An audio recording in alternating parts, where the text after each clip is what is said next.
Hi, it's Gary Hogg. As lots of you know, I write books for kids. I try to make them funny, I try to make them insightful so kids will love them. But not long ago, I wrote a story that I feel is for everybody. It's a story about one man's journey of sacrifice and hope, two things that are in great need and great supply in the world today. So I'd like to share this new story, even though it isn't published or even have a publication date yet, but I feel, especially leading up to the Easter weekend, that it would be appropriate. The name of the story is The Fuller's Gift, a Story of Hope. In ancient days, the fuller's job was to clean clothes and whiten freshly woven wool. The fabric was placed in a tub and soaked with urine. The fuller would stand in the tub and walk on the material, creating a human-powered washing machine. It was a difficult and foul-smelling job. Asher looked down at his tired feet and sighed. He desired more out of life than treading in a fuller's tub day after day. He decided to make a grand robe to present to the king. With the king's blessing, he knew his life would change. Asher began collecting the finest material and leather to make the robe. The softest and whitest cloth was used for the lining.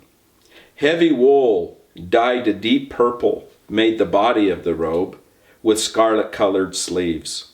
The best tanned leather was used for shoulder caps, while golden-colored cloth made up the trim. It was indeed a robe fit for a king. Asher knew the king would never meet with a lowly fuller. There was a census taking place in Bethlehem, and representatives of the king would be there. Asher planned to travel to Bethlehem and convince one of the officials to get the robe to the king. After packing for the long trip, Asher placed the robe in a bag and began his journey. Not far from his village, an old man hurried over to Asher. "Your bag looks heavy," said the man. "I'll carry it for you for a small payment." "I have no money to lend or give, so leave me be," replied Asher. "What is in your bag?" asked the old man. "It is a gift," replied Asher. "A gift for who?" inquired the man. "The king," said Asher. "Such a gift is certainly of great value," said the man. "You must be careful. There are thieves along this road. I will travel with you to keep you safe." "It is your choice, but I will not slow down," said Asher, "and I can't pay you." When the sun was high overhead, the old man stopped in the shade of a fig tree. "This tree has the sweetest figs. We should pick some for our journey," said the man. Asher peered into the fig tree and said, "I don't see any fruit." "They are in the top branches," said the man. "The low-hanging fruit has all been picked." "I am too old to get in a tree. I will watch your bag while you climb to the top branches and drop down some sweet figs." Asher looked at the man with suspicion. "Stop worrying," said the old man. "Get us some fruit." Asher grabbed a low limb and pulled himself into the tree. He carefully chose a route through the branches and began to climb. After some time he was high in the fig tree. There was no fruit. When he looked to the ground, the man was gone, and so was the robe. From high in the tree, Asher spotted the old man hurrying back toward the village. Asher scrambled to the ground and chased after the thief. He caught up to the old man and yanked the bag out of his grasp. "Thief!" accused Asher. The old man sat down in the dirt and buried his head in his hands. He began to weep. "I am sorry," he cried. "My wife is ill, and I don't have money to pay a physician. If your gift is for a king, I thought the physician would trade for it. Please forgive me." Asher's heart softened, and he pulled the robe from the bag. The old man's eyes widened when he saw the beauty of the garment. "It is remarkable," said the man. "It is fit for a king," replied Asher. "Get to your feet." The man stood, and Asher placed the robe over the man's shoulders. The grand garment looked huge sitting on the old man's slumped shoulders. "Are you giving it to me?" asked the man. "Of course not," said Asher as he took a pair of scissors out of the purse that was fastened to his belt. He cut the bottom off of the robe. Next he removed the soft lining from that part of the robe and placed it in his bag. "What are you doing?" asked the old man. "Be quiet," said Asher. He replaced the scissors to his purse and pulled out needle and thread. Working quickly, he stitched the bottom of the robe. "Now the king's robe is too short," said the man. "Then it shall be a cloak," said Asher. "A cloak fit for a king." Asher removed the cloak from the man's shoulders and handed the trim cloth to the man. "This material is very valuable. Offer it to the physician." "He would be a fool not to accept it for payment," said Asher. The old man began to weep at this display of mercy. "Go and tend to your wife," said Asher. The old man thanked Asher and hurried back to the village. Asher returned the needle and thread to his purse and slid the king's cloak into his bag. Soon he was on his way to Bethlehem. After several hours, he stopped at the edge of a field to rest. He watched a young boy herding goats in the distance. While the goats grazed, the boy approached Asher. As he came closer, Asher noticed that what he first had thought was a staff was actually a crutch. The boy was missing his left leg from the knee down. "Good day," said the boy. "I am Joshua." "Good day to you, Joshua," replied Asher. "Your goats are very hungry." "They're not mine, but I take care of them. Every one of them would be eaten by wolves if it wasn't for me," said Joshua. "You must be very brave," said Asher. Joshua sat down and opened the bag that hung around his neck.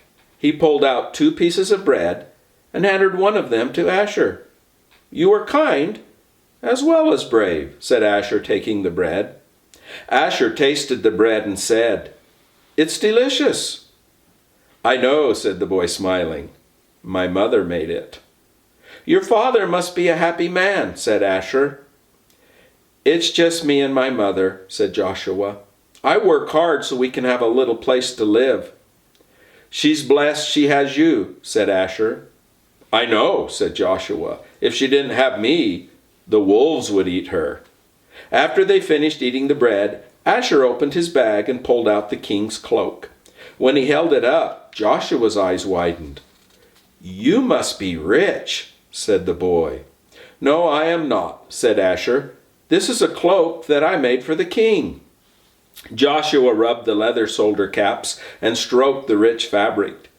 "Just one of these sleeves is probably worth more than 5 of those goats," said Joshua. "You are right," said Asher. "I will never touch something as valuable as this again for the rest of my life," said Joshua. "A one-legged goat herder doesn't make much money." Asher reached into his purse and pulled out his scissors. Without hesitating, he cut the huge sleeves off of the cloak. Joshua gasped and said, "You've ruined the king's cloak." "I'm turning it into a cape," said Asher. Working quickly, he sewed the 2 holes on each side of the cloak closed. He then removed the soft lining from the sleeves and placed the pieces in his bag. Asher handed the rich scarlet-colored cloth to the young goat herder and said, "Give this to your mother." Joshua softly touched the expensive fabric and asked, "What should I tell her?" "Tell her that she has a kind and brave son," said Asher. Joshua leaned on his crutch and headed back to the little herd of goats. As he hobbled away, he turned and shouted back to Asher, "Don't get eaten by any wolves." Asher waved goodbye to the humble boy. He slid the cape into his bag. It was a cape fit for a king. Asher headed down the road again. By the time the sun had set, he had made it to the next village. Not having money to pay an innkeeper, He looked outside of the village for a safe place to spend the night. His search ended when he saw a fire and heard a soft voice call out, "Would you like to share my fire?" "I would," answered Asher as he neared the man's small camp. "My name is Asher. What is yours?" "Jedediah," answered the man. "Are you hungry?" "Yes, I've traveled far today," said Asher. "Good," said the man. "What did you bring for us to eat?" Asher smiled and asked, "How does dried fruit and nuts sound?" "Good enough," said the man. While the men ate, Jedediah told Asher his story. He was on his way to Jerusalem to study at the temple. Asher looked at Jedediah's bare feet. They were swollen and sore from the long days walking without sandals. "Where are your sandals?" asked Asher. Jedediah shook his head and said, "I sold everything I had to make this journey."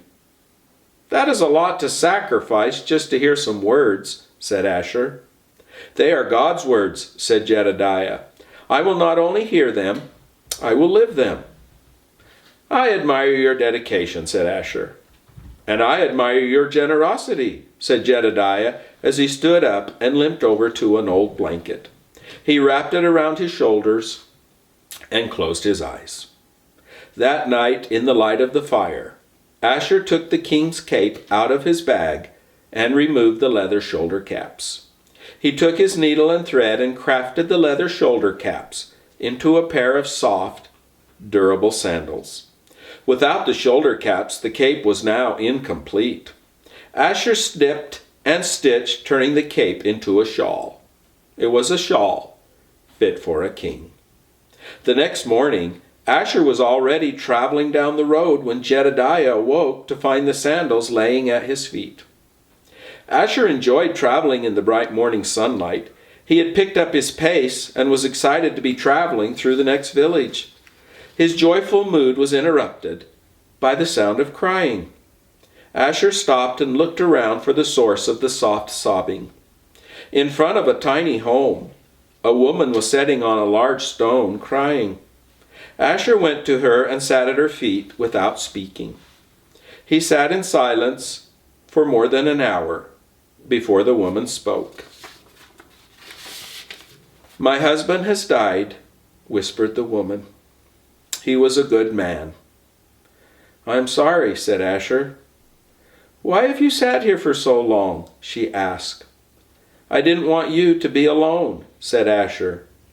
"I didn't want to be alone," she said. "What was your husband's name?" asked Asher. "Reuben," she replied. "He was a great fisherman." "And what is your name?" asked Asher.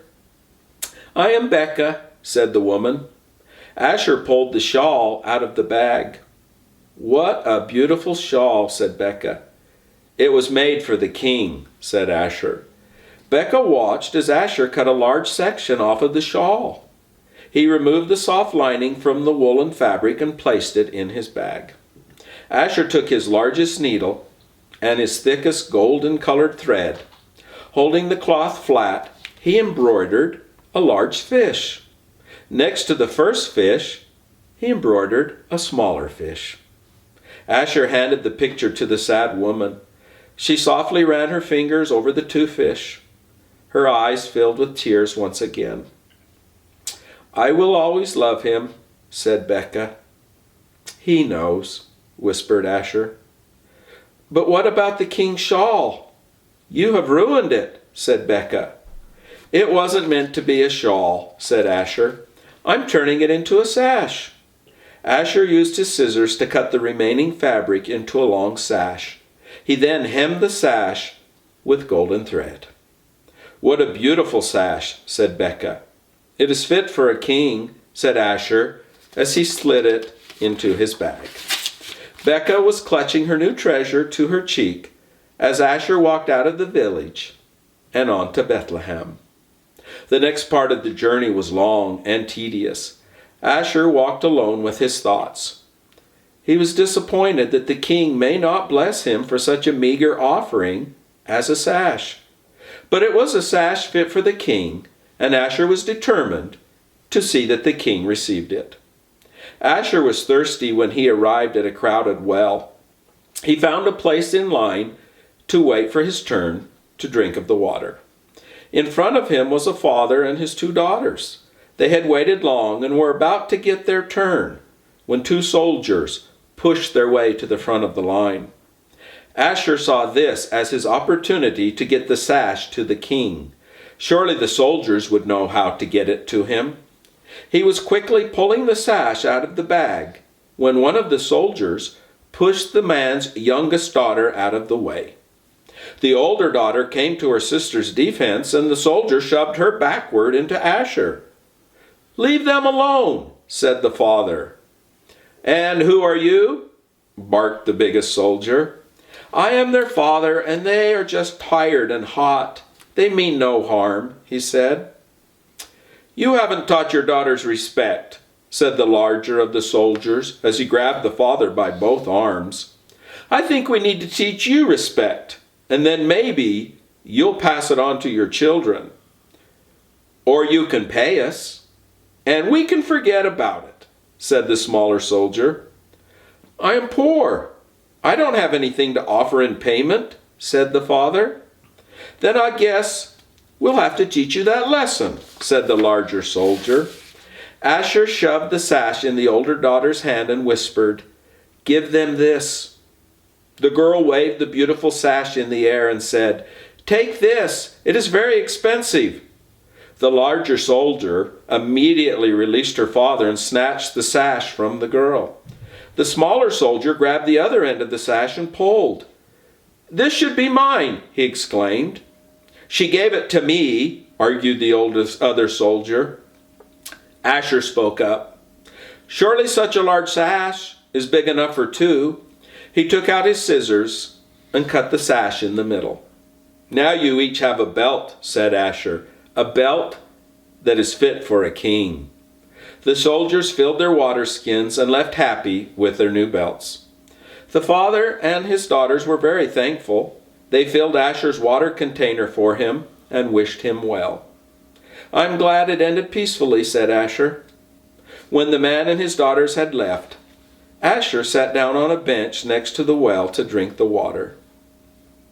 His heart was heavy. The sash was gone, and with it his chance to earn a blessing from the king. As he sipped his drink, a young couple approached the well. The lady looked uncomfortable, being great with child. Her gentle husband filled a container and helped her over to the bench where she sat down next to Asher. "You look tired," said Asher. "It must be hard traveling in your condition." "It's been a long journey, but it will soon be over. We will reach Bethlehem tonight," said the lady. "We've come for the census," said her husband. "Are you traveling to Bethlehem as well?" Asher looked to the ground and shook his head. "Not anymore. I was going to deliver a robe for the king, but I've changed my mind," he said. "A robe for the king must be very beautiful," said the lady. "May I see it?" Asher pulled the strips of the soft white lining out of his bag. "This is all that's left," he said. "Piece by piece, I gave the rest of the robe away, and now I have nothing for the king, and have lost my chance for a blessing." The woman looked into Asher's eyes and said, "Surely you can make another." Asher shook his head and said, "I gave all I had to make that robe." The lady touched the fabric from the lining of the robe and said, "This is so white. This is so soft and perfectly white." "It was made for a king," said Asher, handing the cloth to her. "Please take it as my gift for your unborn child. It will make wonderful swaddling clothes." "That is very kind of you," said the woman. Asher finished drinking his water and stood up. "Be safe in your journey," he said to the young couple. "You as well," replied the woman's husband. Asher began his journey home that same day, and he traveled through the night. He didn't notice the shepherds that he passed in the field as they hurried to Bethlehem. He didn't look up to see the new star that was shining in the sky. Asher returned to his hard life working in the fuller's tub. He spent his days removing impurities to make cloth clean and strong. Many years later, he traveled to a hill to hear Jesus of Nazareth speak.